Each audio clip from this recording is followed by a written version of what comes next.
Hello friends, and welcome back to the Epic Independence YouTube channel. So part of being independent is having alternate ways for electricity and water, and we're going to continue our conversation about some of those right now with this generator. So several years ago I wanted a generator to take camping, and I bought a big generator. I think it's a 4,500 watt generator, and very heavy and very loud, and so I really didn't like disturbing other people at the campgrounds with the loud generator. And I also wanted something that I could carry pretty easily, you know, up to the off-grid cabin, and you've probably seen that video. But anyway, so I was doing some research, and the first thing that came to mind, of course, was the Honda. I'd seen a lot of folks at campgrounds with those and how quiet they were. And so I got online, started shopping, and realized that they were about $1,000 for these little 2,000 watt generators. And that was a little, just too far out of my budget. So after a little more research, I came across this company called WEN online, and the reviews were really good, but I thought, my goodness, this thing's under $400. How good could it really be? But I took a chance, made the purchase. About 3 years ago I bought this one, and I really haven't had it out in probably 4 months or so.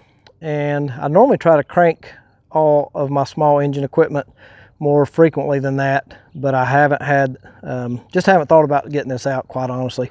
So I thought today it would be a good opportunity to show you how well this thing runs, and hopefully I won't be embarrassed by telling you that it always runs great. So you can see that it's pretty dirty because it's been just stored in the garage. But we're going to start it up, and I'll just tell you a little bit about it. The experiences I've had so far: I have taken it camping multiple times. I've taken it up to the cabin and ran power tools as I did some additional building and some things up there. And so just a couple things. There is a fuel gauge right there, so you can easily see you know, what your fuel level is. There's an access panel right there for oil, and then on the front, as you can see right here, we've got the on-off switch with a choke. There's an economy mode there, so that keeps the generator very quiet if just in the situation that you're not going to have a heavy load. And it'll automatically ramp itself up to a higher RPM for heavier loads anyway. But as you can see there, there's a place for a ground, and there's the parallel operation outlets, and then two 120 volt AC outlets and a USB charger.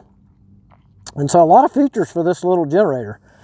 And right here on top is where you put the fuel, and just of course regular fuel. I always use a higher octane, like 93 octane with no ethanol in it if possible. And then over here on this side is the pull cord, and that's the only problem that I've had with the generator. You can see the strings kind of hanging out the handle. So what happened was I pull started it one day, and the knot just slipped through. It didn't break, but it slipped through, and it went inside, and it was it was quite a chore to get it out once it got inside there. But anyway, that's the only issue I've had whatsoever with the generator. And so basically you just reach right here and you flip this to on, just like that.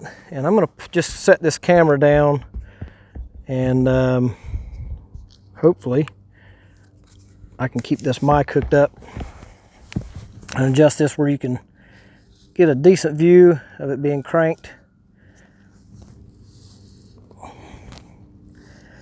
Okay, maybe about right there. Okay, so this microphone cable I have on my shirt is pretty short, so I'm just going to reach over here and I'm going to turn, I think you can see, yep, I'm going to turn that to choke, and that's really all you have to do. And it may take a couple of pulls just simply because I haven't started it in quite a while, but most of the time when I come out and turn that fuel on and put the choke on, you know, once the fuel gets circulated in, it cranks right up. So let's give it a try and see what happens. There's one. There's two. There we go, 3 pulls, generator started up perfect. So like I said, it's probably been sitting for maybe 4 months. So I always leave the choke on for just a minute or so and let it warm up, and you can hear the generator now. For a generator, that's very quiet. I did look up the decibel level, and it's rated at 51, and the Honda is about the same. So as far as the quietness, it's almost identical to the Honda, and the reliability, I just can't say enough about how great this is for under $400. Just before I came out here, I looked online and I found it for $387 at some of the major retail chains.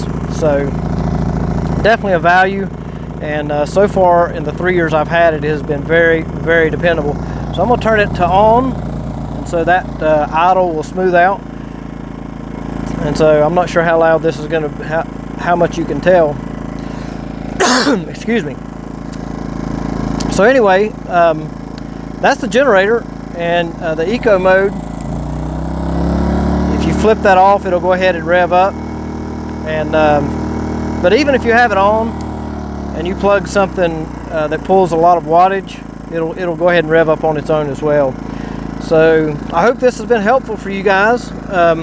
But this is another way just to help yourself become a little more independent. You know, I keep this really for an emergency situation, because you know, if you have a power outage, and especially if you live in a city, you know, you want to be able to have some lights and keep your refrigerator running and that kind of thing, just for emergencies. So buy one of these under $400. Very, very reliable, and it may, you know, be able to really save you and your family in some hard times. So all right guys, thanks for joining me here on the Epic Independence YouTube channel, and I look forward to talking to you more again in the future.